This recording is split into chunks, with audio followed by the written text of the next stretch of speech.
All right, Eagleswebb boxing, where you get the real, not some deal. And let's talk about that Sean Porter and EJ fight, which we're going to be talking about quite a bit coming up because a lot of people just don't get it. Even a lot of boxing chats just don't get it. If you wasn't there, it's harder to watch that fight. That particular fight, you had to be like on their feet and everything. You had to see everything, body position, all that, in order to call to to make something accurate. I did not watch that fight like anybody else. I had my binoculars on and I was watching their breath. I watched everything that we go over our 18 points. And I'm not going to cover those 18 points now, but we'll cover them if we need to. We'll cover them later. But I'm going to give you guys the way that I called that fight. And so uh, this is more or less my live call of the fight. So just listen in on the way that Eagleface and Eagleswebb Boxing, called this fight. Yeah, that round there, the first round was kind of uneventful. I don't know. I gotta call that one even. It wasn't too much action, so I'm reluctant. I don't want to give either one of them. I don't want to give nobody that round, so I'm gonna just go ahead and call that one even. All right, next round. Round two coming up. Yep. Eagles wearing boxing. You know how we do it. The real, not some deal.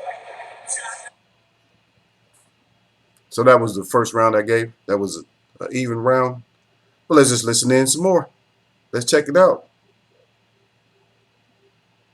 Of course, I'm up. I couldn't even sleep, man, because I was just thinking. I said, people gonna get this fight wrong, man, and they're gonna, Sean's tough. We'll talk about him. He's tough, but not enough tools and not enough the little tricks. Now that I think about the fight, I may have to retract some of my statements. That I kind of felt like, that it would have been nice if Earl would have and Derek James would have, caught on to that little spin move that wasn't effective because that's gonna make a lot of people feel that Sean did a lot better than what he really did. Okay, let's go. Round two, which I gave to Sean. Yeah, second round pretty good. I'm gonna get that one to all the brawling shine on that one. He got effective. He actually was moving on his feet this time, spinning around a little bit. He got caught with a couple of shots, but Earl got to settle down a little bit. Caught him with a couple of long ones. He missed, but he's charging in. He did land a over. He landed one of those wild overhands too, though. I'm gonna go ahead and get that one shot. So one even and one for shot. Yeah, number three is a good round. I don't know if that blow was really that low. Rashawn was eating a little bit on that one. A lot of the punches looked kind of effective, but they wasn't that effective. So I got an even fight now. I'm gonna get that one to Earl. Most of Sean's stuff was looking around the back. And he's holding Earl's glove, so Earl pieced him up a little bit. We're doing good though. Keep it going.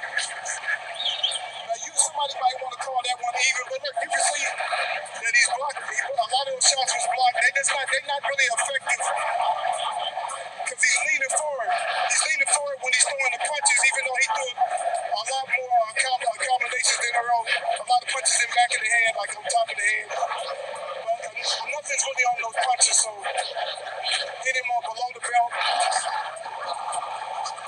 But he's smothering his own work, like a lot of people say. He did clip Earl with a couple, but just not a lot of power on him. Even with the uppercut, Earl's banging his ass. I'm going to get that one to Earl. Yeah, that round there was a little cleaner for Earl. Landed some good shots up top.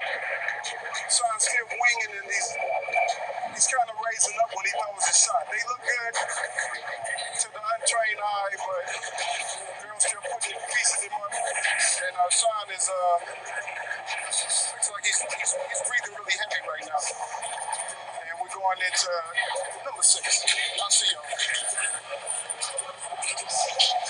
Yeah, Sean doing a whole lot of switching positions with spinning all around, but he's not effective. You got to give Earl the credit on that one. Earl's dominated on that one. So I gave that one to Earl. Even though I might have been too generous and gave him like one, maybe one that he shouldn't have had, maybe. But I'm calling it the way I am. I'm actually in the ring because I got binoculars. Y'all don't. Y'all watching it on TV or something. All right, I'll see you in the next one. Yeah, even though Sean's out of power for this round, he got to get a second win. I'm gonna give him that round because he's more aggressive. He was more aggressive than Earl was that round. He's going into round 8, but so he gets that round. But we'll see how it goes.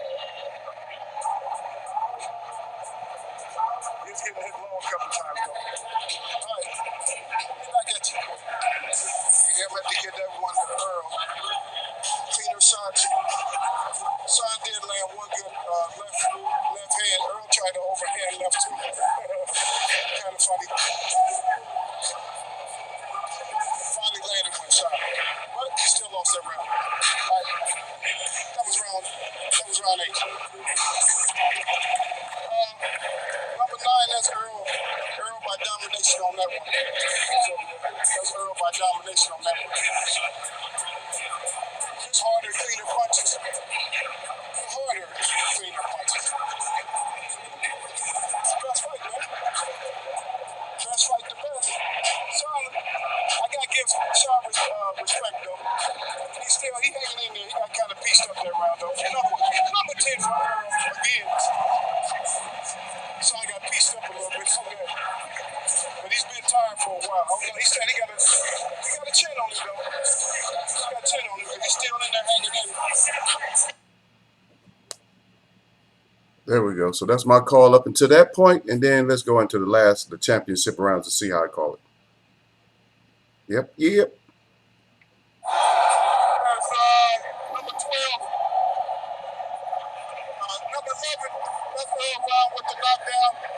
Sean really got pieced up really bad on that round. That's about it. Left hip. I mean, his twisted, his lips touched his neck.